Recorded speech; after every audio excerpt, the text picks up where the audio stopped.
Hello, welcome. In this video, I will talk about an article called Modeling the Impact of Household Size Distribution on COVID Transmission Dynamics. I'll explain what the problem is, why we show this paper, solution, discussion, and general conclusion. The work team that contributed to present the article: Elier Mendez, Angie Garcia, Heider Castro, Andrea Bermudez, and Amelia Quiroz.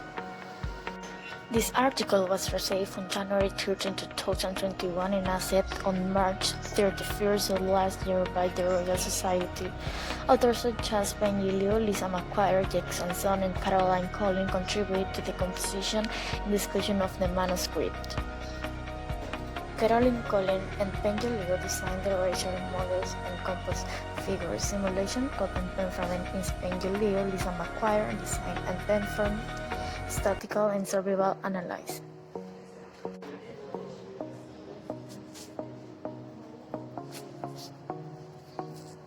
The paper presents a discrete time stochastic epidemiological model to examine the impact of household size distribution in a region on transmission dynamics. Parameters were chosen to reflect incidence into health region of metropolitan Vancouver in British Columbia and where simulate the impact of distance measure on transmission, with the household size distribution being the only parameter that different between simulation for the two regions. The results suggest that the similarity in the household size distribution can cause significant difference in incidence between the two regions.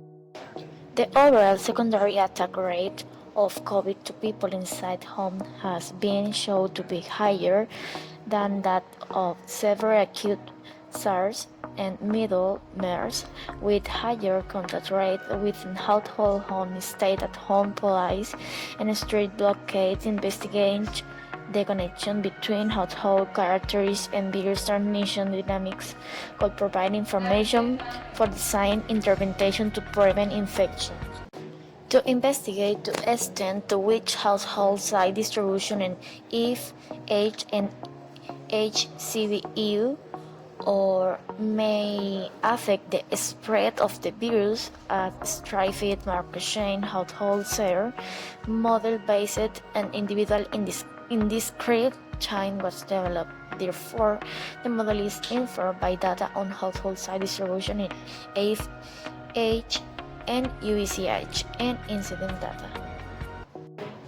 The Markov model is used to graphically represent and analyze the incidence of COVID transmission in the two regions, AFH and UVCH, taking in account the household size of each region and the result obtained from the study over time. In addition, the model is used because the number of infections is small compared to the number of households.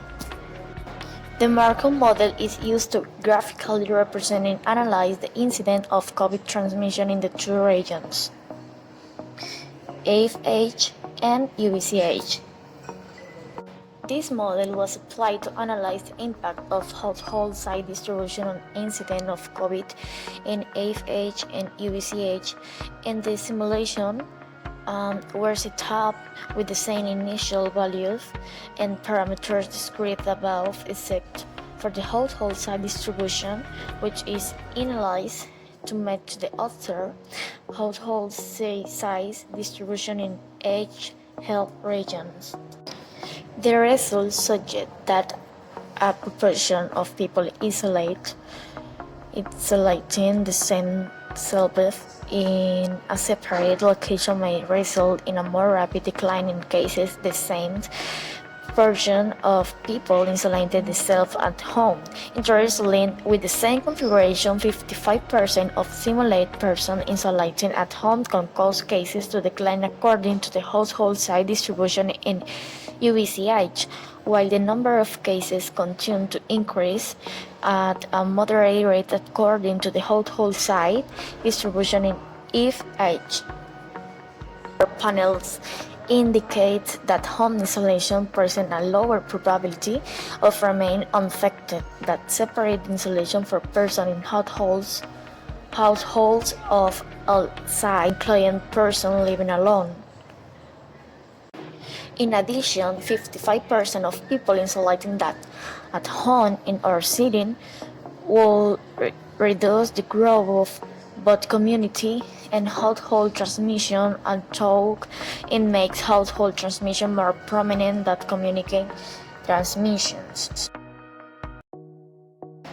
It is taken into account that people living in larger households have a lower probability of remaining infected, and for each household size, people living in AFH have a lower probability of remaining infected than people living in UBCH, especially near the end of the simulation due to the differing prevalence of the two health regions.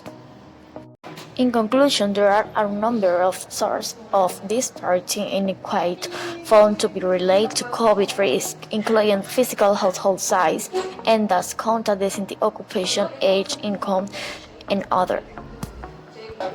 Thank you.